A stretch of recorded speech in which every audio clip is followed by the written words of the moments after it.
कर कहता है कि पिगी क्या तुम इंसानों वाला खाना खाओगे? तुम्हें तो पिग्स वाला खाना खाना चाहिए। चलो अब जो खाना तुम्हारे आगे पड़ा है उसे बिना हाथ लगाए इसी तरह खाओ जैसे पिग्स खाते हैं। डोंगियो की आंखों में आंसू आ जाते हैं और वो खाने की तरफ बढ़ जाता है, मगर तभी वहाँ येजी जो कि स्कूल की पॉपुलर गर्ल और मेन लीड है वो आकर एक सेल्फी लेती है। ये देखकर वो बुली घबरा कर पूछता है कि तुमने फोटो क्यों ली? मैं कुछ दिन के बाद डिबेट करने वाला हूँ। मेरी एजेंसी के सीईओ ने फोटोज अपलोड करने से मना किया है। येजी कहती है कि फिक्र मत करो, मैं तुम्हारी फोटो अपलोड नहीं करूँगी। पता है क्यों? क्योंकि तुम मेरे लेवल के नहीं हो। वैसे अब से तुम्हें अपनी एजेंसी के सीईओ के नहीं इस लड़की के तलवे चाटने पड़ेंगे। येजी दिखाती है कि उसने अपनी और डोंगियो की सेल्फी अपलोड की थी जिस पर बहुत सारे लाइक्स और कमेंट्स आ रहे थे और लोग डोंगियो को भी धड़ाधड़ फॉलो करने लग गए थे। वो अपना काम करके स्माइल करते हुए चली जाती है और आसपास के स्टूडेंट्स डोंगियो को घेर कर पूछने लग जाते हैं कि तुम येजी को कब से जानते हो? क्या वो तुम्हारी फ्रेंड है? वो खुद भी काफी हैरान था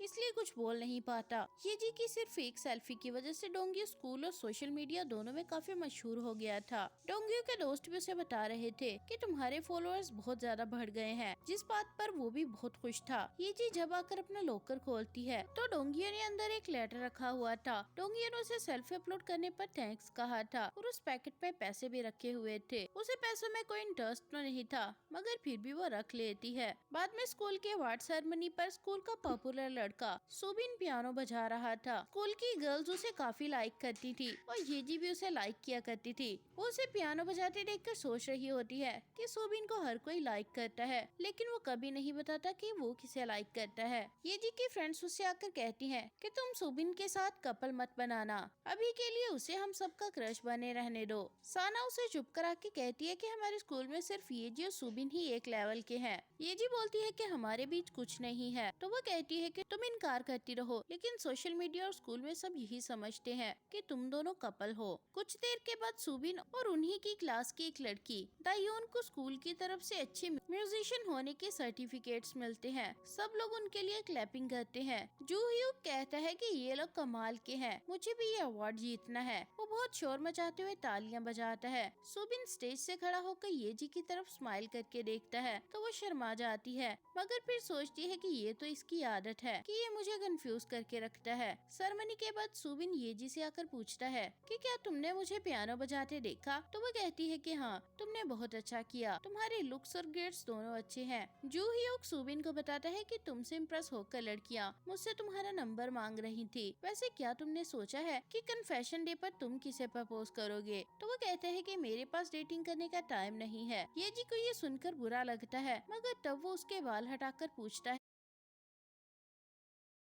है कि क्या तुमने अपनी इयररिंग्स बदल ली हैं? ये वाली प्यारी लग रही हैं। ये जी पहले तो हैरान होती है और फिर गुस्से में आकर कुछ कहने लगती है तो जूह्यूक उन्हें रोककर पूछता है कि तुम दोनों डेट कर रहे हो ना? मुझे बता दो, मैं आगे किसी को नहीं बताऊंगा। ये जी साफ इनकार कर देती है तो वो कहता है कि कोई गड़बड़ तो जरूर है। ये जी सोचती है कि हर कोई मुझे इससे मिलवा देता है, लेकिन मैं इसे इग्नोर करती हूँ क्योंकि ये मुझे इसी तरह स्माइल पास करके 10 सालों तक बेवकूफ बनाता आया है। यहाँ वो बताती है कि हम दोनों बचपन के फ्रेंड्स हैं। पहले तो हम सिर्फ मामूली फ्रेंड्स हुआ करते थे, लेकिन बड़े होने के बाद उसने अजीब तरह से स्माइल करना शुरू कर दिया और एक दिन बात बढ़ गई जब मैंने जूह्यूक को हमारी वीडियो बनाने को बोला और सुबिन के हाथ को चलते चलते टच करने लगी, मगर वो अचानक मेरा हाथ पकड़कर मुस्कुराते हुए मुझे देखने लगा। उस दिन से हम सिर्फ दोस्त नहीं बल्कि उससे बढ़कर कुछ बन गए। लोगों ने तभी उस वीडियो से अंदाजे लगाना और कमेंट्स करना शुरू कर दिए कि हम दोनों डेट कर रहे हैं।